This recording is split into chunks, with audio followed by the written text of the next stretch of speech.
Hey, good afternoon. This is going to be the second stream today that I've done today. You know, I had an interesting conversation, and I'm going to start. The conversation was about like integrations with an older black woman, and I'll start off the. How should I start this off? I guess I'll start it off like this right here. It's an old familiar interview. Lester Maddox and Jim Brown. I'll let you take a listen. We're only gonna play about a couple seconds of it. That was a brief snippet of the discussion between Lester Maddox, who's actually the governor of Georgia, and Jim Brown here, and which brought to mind this clip. Before I get into a clip that I'm going to play, that I had a conversation with an older black woman that lived through segregation and integration. I want you to hear what she has to say. But here's Michael Luther King. That dream that I had that day has at many points turned into a nightmare. Now, I'm not one to lose hope. I keep on hoping. I still have faith in the future. But I've had to analyze many things over the last few years, and I would say over the last few months. I've gone through a lot of soul-searching and agonizing moments. And I've come to see that we have many more difficult days ahead, and some of the old optimism was a little superficial, and now it must be tempered with a solid realism. And I think the realistic fact is that we still have a long, long way to go, and that we are involved in a war on Asian soil, which, if not checked and stopped, can poison the very soul of our nation. I'm not going to say that all of our problems will be solved if the war in Vietnam is ended, but I do say that the war makes it infinitely more difficult to deal with these problems. When a nation becomes obsessed with the guns of war, it loses its social. I'm not sure if this is the correct clip, and let me make sure this is the right clip perspective here. And programs. Let me see if this is the right clip. That confess that that dream that I had that day has at many points turned into a nightmare. Now, I'm not one to lose hope. I keep on hoping.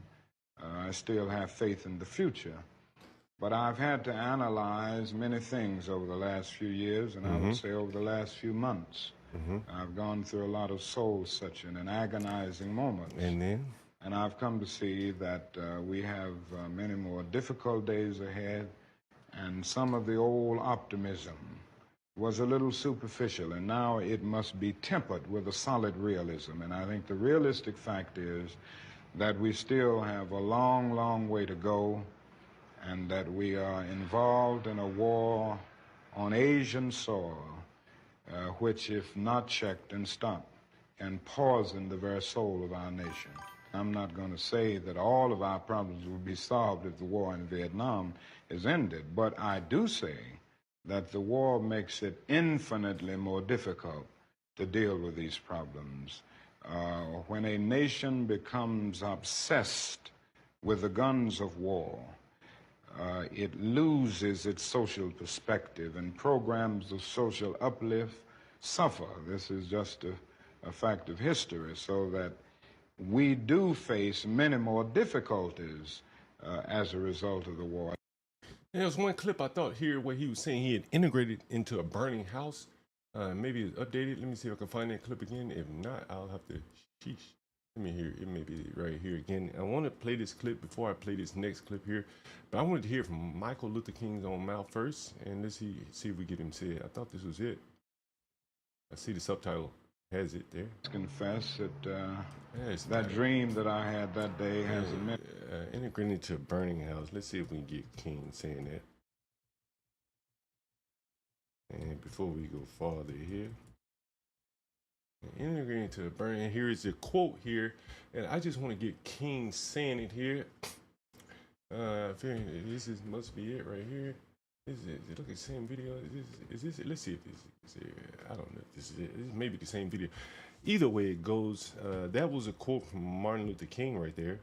And here is some video, some audio actually. That dream that I had that day. And that's right. And I want to play some video here for you guys. Some audio actually for you guys. And let me see. The first one I'm going to play is about segregated bathrooms. I want you to hear this. I want you to take a listen to this. Let's see if I can play this for you. It's a lady that lived through segregation and integration. And we'll see if we can play this first clip here. Give me a minute.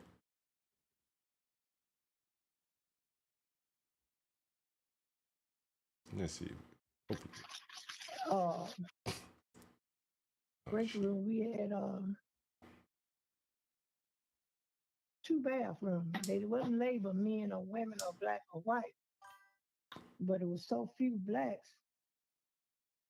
And if somebody come out of one of the bathrooms, we get empty, and I go in there. And when I come out, that's an empty bathroom. Or whoever behind me, they white.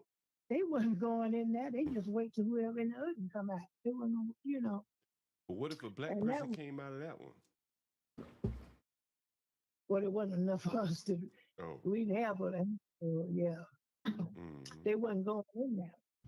What? So the black people Mhm. went to a certain bathroom?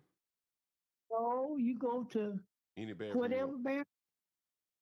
But if I come out and a girl behind me white, she next to go, she ain't going in there. She just stand there till the other and come To over. the but couldn't the black? Well, you Yeah. said there wasn't that many blacks. I see what you're saying. Yeah, yeah. Mhm.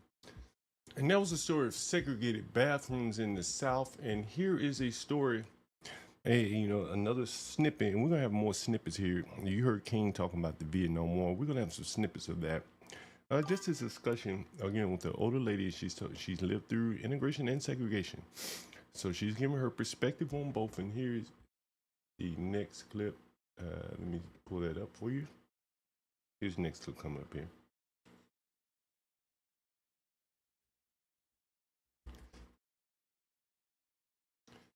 Give me 1 second.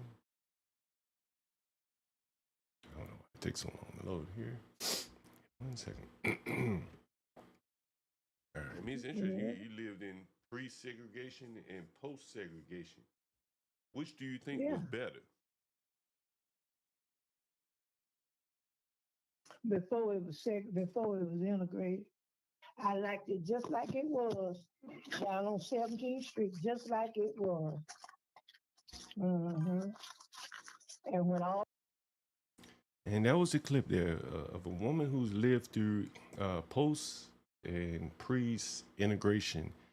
And just as Martin Luther King expressed, and just as Lester Maddox expressed, seemingly they both ended up, or all three ended up on the same side of the coin there in terms of they all agreed that ultimately segregation, at least the voluntary segregation and not the forced integration, was not was better. You just allow people to live how they want to live and not the forced integration. And we're going to play some more clips here of her, the lady talking about the integration of the schools and how they initially had their choice of a segregated versus an integrated school and what her choice was. You hear about that, the outcomes of that for the people that chose one way or the other. So we hear about that. And I thought it was a very interesting conversation. I hope you guys enjoyed it as well. And I hope you look forward to more of these conversations. Again, thank you for joining, guys, to support the channel. We try to bring you some interesting content here. And that was something that I found very interesting. Again, this is John Galt, the urban landlord here. First of the month is time to get these people to pay their rent. You know, it's that time. So again, I am the landlord I'm to the the first. landlord to the first. All right. Thank you for joining.